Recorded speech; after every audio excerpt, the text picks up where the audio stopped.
Media times news channel देखे आप सभी दर्शकों का बहुत बहुत स्वागत है। मैं हूं रमनदीप कौर। इस वक्त की बड़ी खबर आ रही है प्रयागराज से। क्या है पूरा मामला, देखने के लिए बने रहिए हमारे। प्रयागराज में चेकिंग करने पहुंची टीम तो इंस्टीट्यूट में ताला बंद करके अंदर छुपा संचालक। पुलिस दीवार फांद कर अंदर घुसी। लखनऊ में कोचिंग संस्थान में अग्निकांड के बाद शहर में चल रहे कोचिंग संस्थानों पर आफत आ गई है। जितनी भी कोचिंग चल रही है किसी का भी मानक पूरा नहीं है। फायर डिपार्टमेंट की टीम जब प्रयागराज के सिविल लाइंस में चल रही मेडिजोन पैरा मेडिकल इंस्टीट्यूट पहुंची तो दहशत में संचालक। इंस्टीट्यूट का गेट अंदर से लॉक कर दिया। घंटों इंतजार के बाद पुलिस किसी तरह दीवार फांद कर ऊपर चढ़ी तब संचालक मिला।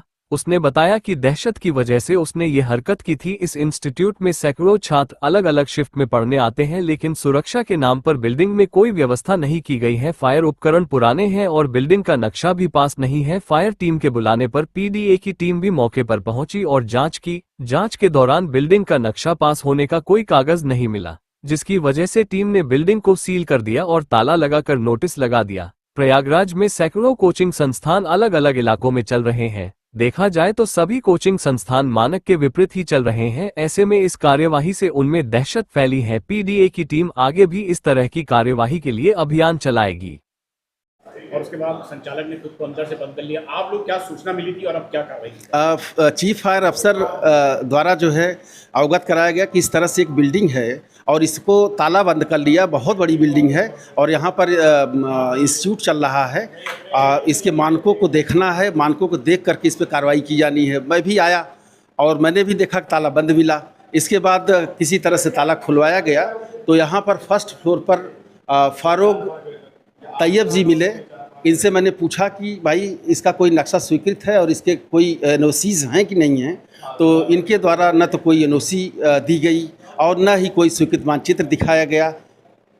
फिर मैंने पूछा कि ये बताओ जो है बिल्डिंग किसकी है। तो इन्होंने कहा कि बिल्डिंग एक दिनेश कुमार सिंह जी है। उनको बुलाया मैंने तो दिनेश कुमार सिंह जी ने बताया कि 8 पार्टनर हैं इसमें।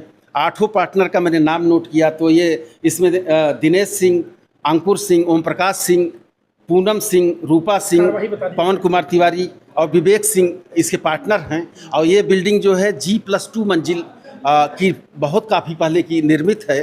ग्राउंड पर जो है इसमें बेसमेंट है, बेसमेंट में पार्किंग है और भूतल पर जो है कंप्यूटर इंस्टीट्यूट चल रहा है। फर्स्ट फ्लोर पर ये मेडिजोन है और सेकंड फ्लोर पर ये लोग आवासित हैं।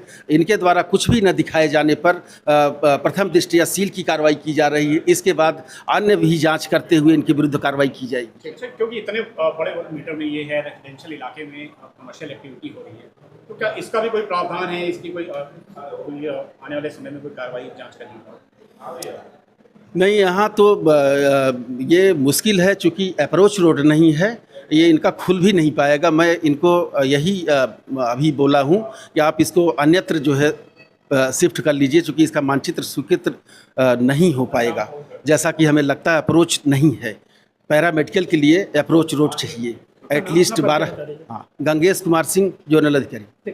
जब फायर टीम आपके यहाँ पहुँची तो आपने जो है ताला लगा दिया और अंदर आप लोग खुद थे, क्यों ऐसा किया? ताला सर कल ही से हम लोगों ने लगाया, क्योंकि बार बार बच्चे भी आ जा रहे हैं और इंस्टीट्यूशन कल से ही टोटल बंद कर दिया गया है। तो ये हो रहा था कि पहले एनओसी की जो प्रोसेस वगैरह होती है वो सब हो जाए, फिर उसके बाद हम लोग ओपन करेंगे। नहीं, जब फायर टीम आई तो आप अंदर मौजूद थे, बाहर से कोचिंग बंद? एक्चुअल में सर हम लोग हैं रेंट पर हैं और ये चूँकि भूमि जिनका बिल्डिंग है, एक बार ये हो रहा था कि उनकी भी परमिशन हो जाए, उनसे बातचीत भी कर लें, फिर उसके बाद इस वजह से जो है डर सर आज तक मैंने कभी इतनी बड़ी प्रशासनिक एक्टिविटीज़ का फेस नहीं किया, तो इसकी वजह से भी एक डर भी था। समझ रहे, एकेडमिक में हम लोग थे, कभी इस तरीके का हम लोगों ने कभी फेस नहीं किया था, तो एक डर और एक तरीके से सहम। कितने दिन पहले ली थी आपने ये रेंट पे? 2 साल हो गए। जी जी। आपके यहाँ काफ़ी कमियाँ भी यहाँ पे मिली है टीम को?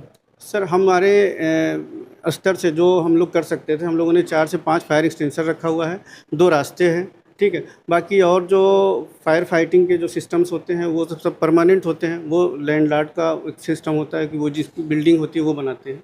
हम अपने स्तर से जो कर सकते थे वो हमने बेहतर किया है सर। डर के चक्कर में ही आपने बस यही चीज़ है सर। क्या नाम है आपका? डॉक्टर फारूक तैयब।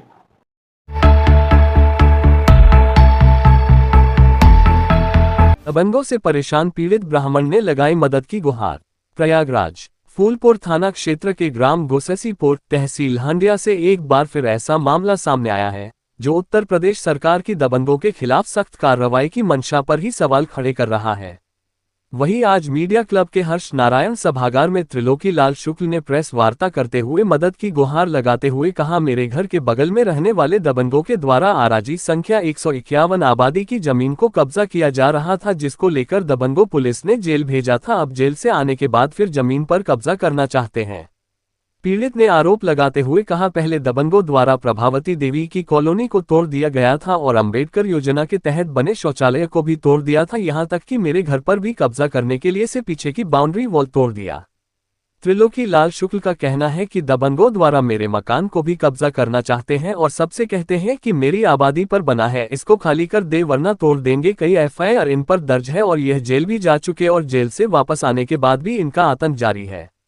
त्रिलोकी लाल शुक्ल कहना था कि जब ACP पंकज लवानिया थे तो पहले फिर दर्ज हुई थी और कुछ कार्रवाई हुई थी, मगर उसके बाद अब तक कोई कार्रवाई नहीं हुई है। साथ ही त्रिलोकी लाल शुक्ल ने प्रशासन से मदद गुहार लगाते हुए कहा है कि इसकी जांच कराई जाए और अगर मेरी गलती हो तो मुझ पर कार्रवाई हो, अन्यथा मेरी जमीन जो दबंगों ने कब्जा की है उसे खाली कराया जाए। पीड़ितों ने कहा कि जहां एक तरफ मुख्यमंत्री योगी आदित्यनाथ दबंगों पर बुलडोजर चलवाते हैं, वहीं फूलपुर में दबंग खुद गरीबों की जमीन पर बुलडोजर चला रहा है और जिम्मेदार तमाशबीन बने हैं। पीड़ित परिवार ने योगी सरकार से मांग की है कि उन्हें सुरक्षा दी जाए, आबादी भूमि की निष्पक्ष जांच कराई जाए और दबंग को कब्जे से रोका जाए। शुक्ल पुत्र केवला प्रसाद शुक्ल, ग्राम गोसाईपुर, पोस्ट बरेस्ता कला, जनपद प्रयागराज, थाना फूलपुर, हंडिया के निवासी हैं। मेरे बगल में राम बहादुर सिंह पुत्र शमशेर सिंह, सुरेंद्र बहादुर सिंह पुत्र राम बहादुर सिंह, पार्थ सिंह पुत्र सुरेंद्र बहादुर सिंह, ये लोग दबंग किस्म के आदमी हैं। इनका आए दिन 151 नंबर आबादी, आराजी संख्या 151 नंबर, जो कि 12-13 बीघे की आबादी है, अकेले कब्जा के प्रयास में गुंडाई के बल पर सब कब्जा कर रहे हैं। कब्जा करते करते एक गरीब प्रभावती देवी की सरकारी कॉलोनी तोड़ दिए। अंबेडकर गांव के नाते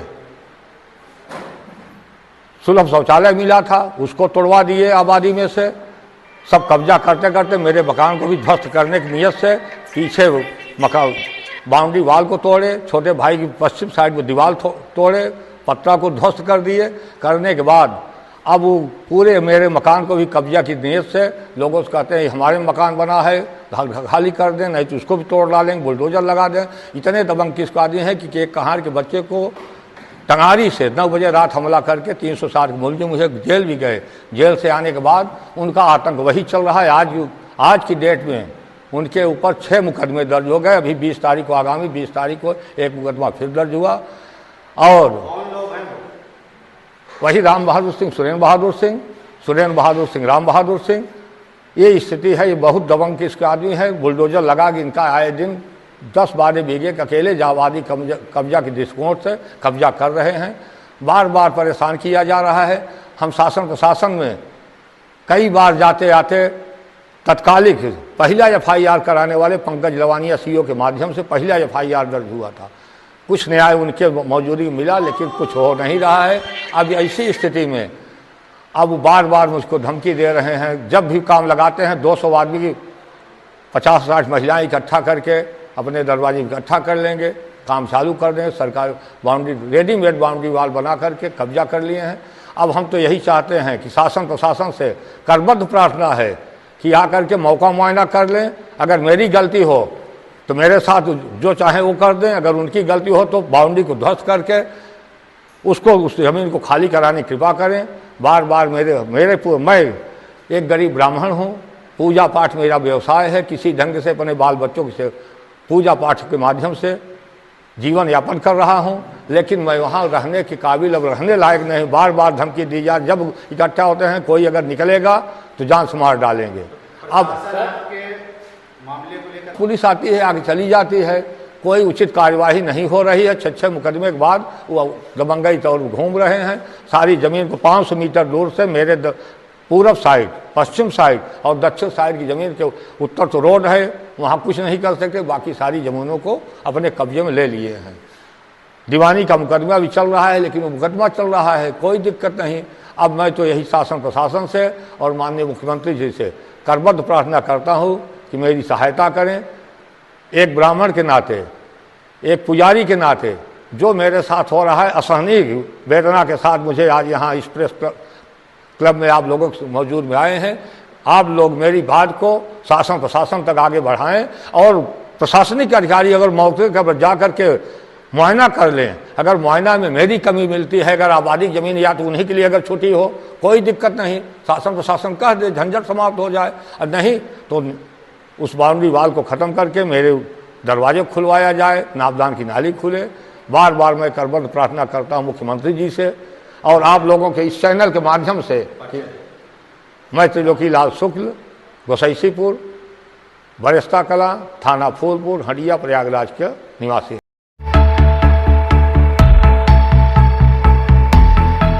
संगम नगरी प्रयागराज में लगातार सीएम योगी के आदेश के बाद भू माफिया पर और अवैध निर्माण पर पीडीए का शिकंजा कसना जारी है, जहां आज प्रयागराज विकास प्राधिकरण ने नैनी में बिना नक्शा पास कराए निर्माण को किया ध्वस्त। इसी तरह दांदूपुर रीवा रोड पर अलग अलग लोगों द्वारा की जा रही 11 बीघा अवैध प्लाटिंग को ध्वस्त किया। तो वहीं अब प्रयागराज पुलिस भी भू माफिया पर शिकंजा करने की तैयारी तेज कर दी है। प्रयागराज की कमिश्नरेट पुलिस जल्द ही भू माफियाओं के खिलाफ बड़ा एक्शन करेगी। पुलिस कमिश्नर जोगेंद्र कुमार और एडीसीपी अजय पाल शर्मा ने क्राइम मीटिंग में सभी थानेदारों को चिन्हित भूमाफियाओं की अवैध संपत्ति पता लगाने और गैंगस्टर में वांछित आरोपियों की संपत्ति कुर्क करने का निर्देश दिया। पुलिस अफसरों ने थाने स्तर पर हिस्ट्री शीटरों की निगरानी और लुटेरों पर सख्त कार्यवाही करने को भी कहा। साथ सभी जोन के एसीपी को मुहर्रम के मद्देनजर इलाकों में गश्त करने और सुरक्षा के इंतजाम पर निगरानी का भी निर्देश दिया।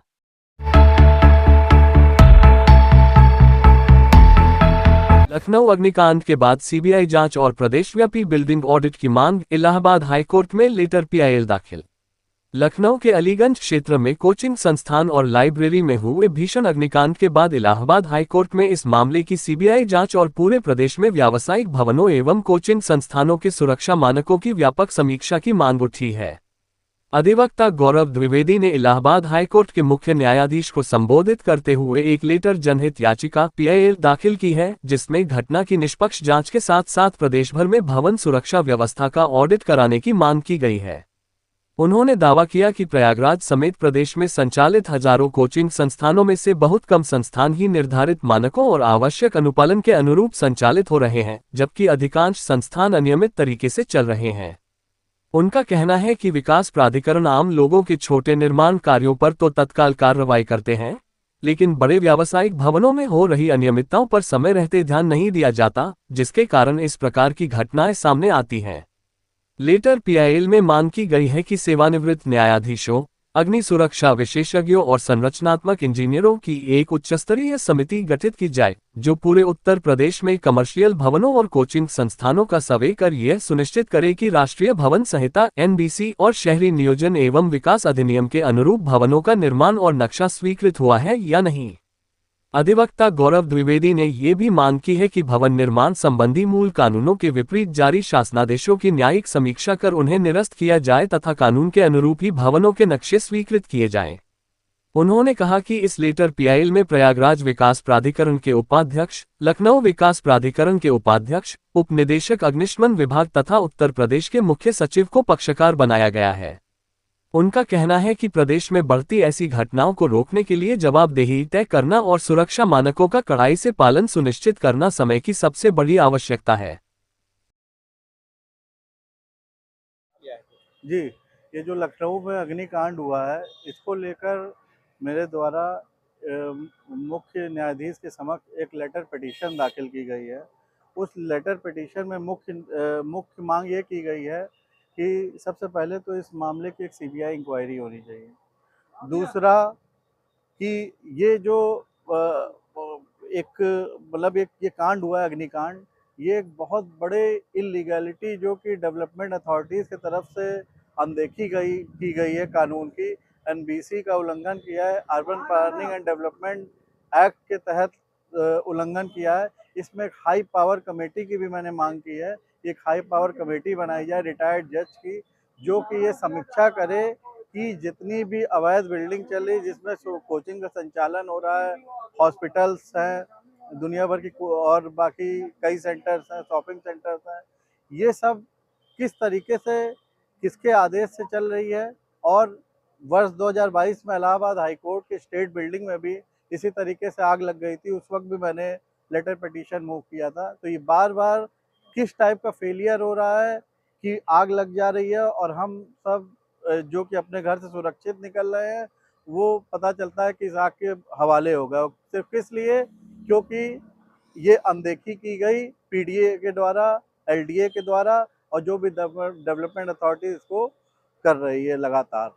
जी, इसमें पक्षकार बनाया गया है मुख्य सचिव को, डीजी फायर को, वीसी लखनऊ को, LDA VC Lucknow, PDA VC Prayagraj.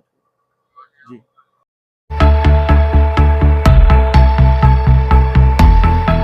फौज हुसैनी के अलंबरदार गाजी अब्बास की शहादत पर गमजदा रहे अज़ादार।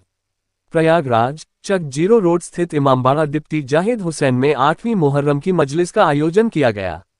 मजलिस को मौलाना सैयद ज़मीर हैदर रिजवी ने फौज हुसैनी के अलंबरदार गाजी अब्बास की शहादत का जिक्र किया। कहा, तीसरी मुहर्रम से यजीदी लश्कर ने नहरे फोरात पर पहरा लगा दिया, जिसके कारण खेमा ए हुसैनी में एक बूंद भी पानी नहीं था। बच्चे अल अतश की सदाएं बुलंद कर रहे थे। गाजी अब्बास नहरे फोरात से पानी लेने गए थे, जहां यजीदी लश्कर ने उन्हें तीर और भालों से जख्मी कर दिया। मशकीज़ा जिसमें पानी भरा था उसे भी तीर मारकर छेद दिया गया और हजरत अब्बास को शहीद कर दिया गया। ये वाकया सुनकर अज़ादार सिसकियां लेकर रोने लगे। मजलिस का आगाज मंजरुल हिंदी की सोजख्वानी से हुआ। बाद मजलिस गुलाब के फूलों से सजाकर सफेद चादर में लाल रंग डालकर दुल्दल व परचम ए अब्बास निकाला गया, जिसकी जियारत के लिए हजारों की तादाद में जायरीन जमा हो गए। या अली या हुसैन की सदाओं के साथ मातमी अंजुमन ने जमकर मातम किया। अंजुमन हैदरिया के नोहा खान हसन रिजवी ने करबला की दर्दनाक मंजर कशी करते हुए नोहा पड़ा, जिसमें सभी की आंखें नम हो गई। इसी तरह 8वीं मुहर्रम को दरियाबाद से 20 साल पुराना जुलूस निकाला गया, जिसमें मौलाना आमिरुर रिजवी ने शहादत का गमगीन जिक्र किया और अंजुमन नकविया के नौहा खान शाहरुख शबी हसन ने रौनक साफीपुरी का कलाम पढ़ा। माह मुहर्रम की नवी को चक जीरो रोड स्थित इमामबाड़ा डिप्टी जाहिद हुसैन में दिन में ठीक 11 बजे अशरा ए मुहर्रम की नवी मजलिस को मौलाना सैयद ज़मीर हैदर खिताब करेंगे। तत्पश्चात झूला हजरत अली असगर व ताबूत हजरत अली अकबर निकाला जाएगा। अंजुमन हुसैनिया कदीम दरियाबाद के नौहाख्वान शाह बहादुर, यूशा बहादुर व गुड्डू भाई नौहा और मातम की सदा बुलंद करेंगे। वहीं रात्रि के 9 बजे मीरगंज इमामबाड़े से जुलूस निकाला जाएगा, जिसमें अंजुमन मुहाफिज़े अज़ा कदीम दरियाबाद व अंजुमन अब्बासिया रानी मंडी शिरकत करेगी। जुलजनाह व अलम की जियारत कराई जाएगी। जुलूस लोकनाथ चौराहा कोतवाली से मुड़कर रानी मंडी पहुंचकर संपन्न होगा। उक्त सूचना सैयद मोहम्मद अस्करी ने दी।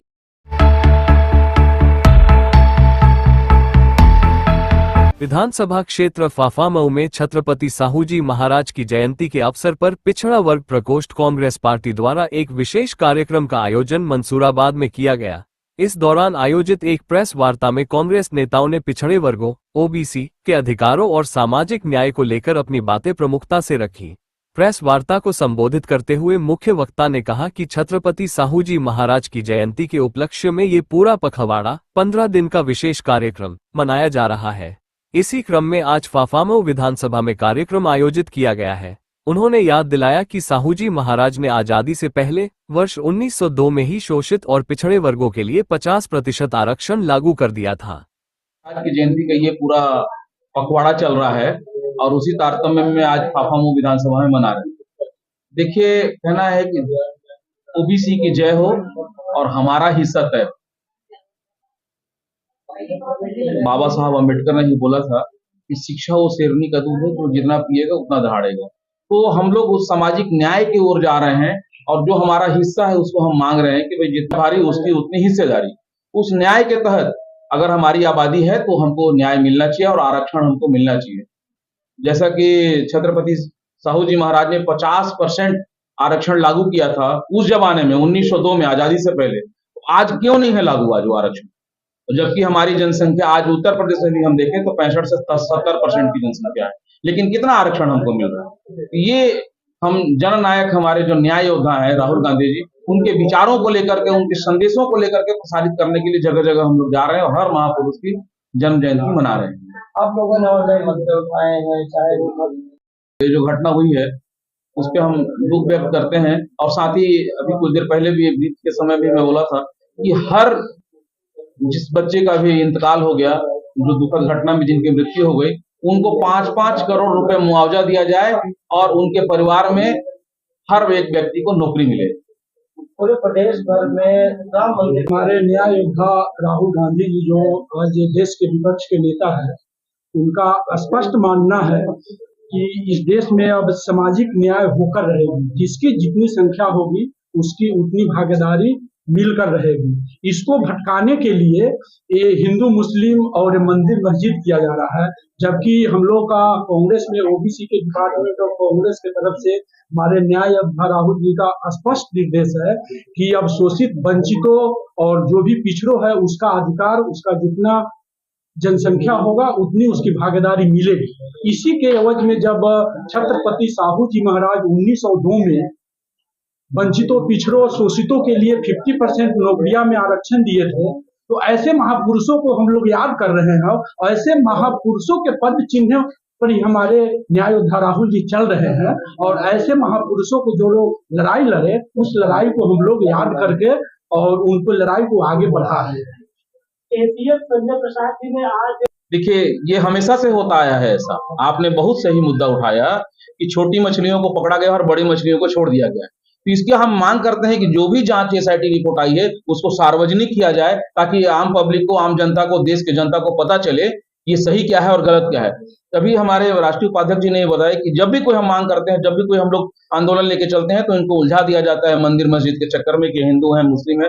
मैं भी मांग करता हूं, आप लोगों को बताता हूं कि मंदिर मस्जिद गिरजाघर ने बांट दिया भगवान को, धरती बांटी अंबर बांटा, मत बांटो इंसान को। तो मैं आपके माध्यम से ये संदेश देना चाहता हूँ कि कभी भी हम लोग को हिंदू मुस्लिम या धर्म के आधार पर नहीं बांटना चाहिए। जुलाई में राहुल गांधी जी प्रयागराज आ रहे हैं, उसको लेकर क्या तैयारियां हैं? जुलाई में आदरणीय राहुल गांधी जी का जो कार्यक्रम है वो छात्रों को लेकर की जो समस्या हुई पेपर लीक को लेकर के, आज पूरे देश की आवाज बन गए हैं जननायक आदरणीय राहुल गांधी जी, जिसको भारतीय जनता पार्टी की सरकार दबाना चाहती है। उनके किए गए हर कामों को दबाना चाहती है। जितना उनको बदनाम करने में भारतीय जनता पार्टी सरकार अपना पैसा, हर चीज खर्च कर रही है, अगर यही देश को बढ़ाने में वो काम करे तो देश का विकास भी होगा और छात्रों के साथ उनके जीवन का खिलवाड़ नहीं होगा। आदरणीय राहुल गांधी जी ने पेपर लीक की बात जो उठाई है, और उनके नेतृत्व में कांग्रेस पार्टी हमेशा से सदैव छात्रों की आवाज बनी है और बनती रहेगी। आदरणीय राहुल गांधी जी का जो बिगुल जो छात्रों को लेकर के कोटा में हुआ, वो एकदम सब लोगों के हितकारी जो छात्र हैं उनकी तरफ एक देख रहे हैं, अपना भविष्य देख रहे हैं। आदरणीय राहुल गांधी जी का यह मानना है कि जो छात्र हैं वो कल के भविष्य, उनके भविष्य को बनाने के लिए, उनके उज्जवल भविष्य की कामना के लिए आदरणीय राहुल गांधी जी आगे आ रहे हैं। राम मंदिर पार्टी क्या, राम मंदिर के नाम पर जो जिस भगवान राम को नाम लेकर के ये भारतीय जनता पार्टी की सरकार आई, आज उसी राम मंदिर के चंदे को, जो चंदा है, रामधन है, चढ़ावा है, उसके चोरी की जो मुद्दा सामने आया है। इतिहास में पहली बार ऐसा हुआ है कि एसआईटी जो गठन किया गया है वो एफआईआर के पहले किया गया है। कांग्रेस पार्टी ये मांग करती है कि जो एसआईटी की रिपोर्ट है वो जनमानस के सामने, जिनके आस्था के साथ खिलवाड़ हुआ है, उनके सामने सार्वजनिक किया जाए और जो इसमें दोषी हैं उनके खिलाफ कठोर कार्रवाई की जाए। फायर डिपार्टमेंट तो सीएम योगी आदित्यनाथ जी के पास में है और जैसे ही पहले दिल्ली में घटना होती है मारे जाते हैं, फिर लखनऊ के अलीगंज में घटना होती है जिसमें 15 लोग मारे जाते हैं। उसके बाद लगातार ये सवाल पूछा जा रहा है कि फायर डिपार्टमेंट योगी आदित्यनाथ जी है तो फायर डिपार्टमेंट क्या कर रहा है, क्योंकि जो फायर डिपार्टमेंट की गाड़ियां हैं वो देरी सवाल थे। भारतीय जनता पार्टी का कौन सा मंत्री, कौन सा मुख्यमंत्री अपनी जिम्मेदारी लेकर के इस्तीफा दिया? किसी ने? योगी आदित्यनाथ जी कहते जरूर हैं कि हमारे यहाँ लॉ एंड ऑर्डर बहुत अच्छा है, पूरे देश के लिए मॉडल है, लेकिन हकीकत आपसे बेहतर कोई नहीं जानता, इस प्रदेश की जनता से बेहतर कोई नहीं जानता है। 15 बच्चे मरे, इन्हें क्या शर्म आई? इसके पहले भी घटनाएं हुई लखनऊ में, जहां पर योगी आदित्यनाथ रहते हैं, झोपड़ियां जल जाती है, तमाम बच्चे, तमाम आदमी और महिलाएं मरते हैं, लेकिन किसी के दिमाग में, किसी के उसमें कहीं पर भी दर्द नहीं महसूस हुआ। ये भी इसी तरह की घटना है। इसमें पूरी तरह से भारतीय जनता पार्टी की वर्तमान सरकार, योगी आदित्यनाथ दोषी हैं, लेकिन अपना दोष स्वीकार करके योगी आदित्यनाथ अपने पद से इस्तीफा नहीं देंगे। ये योगी जरूर हैं, लेकिन सत्ता से चिपके रहने वाले योगी ये है।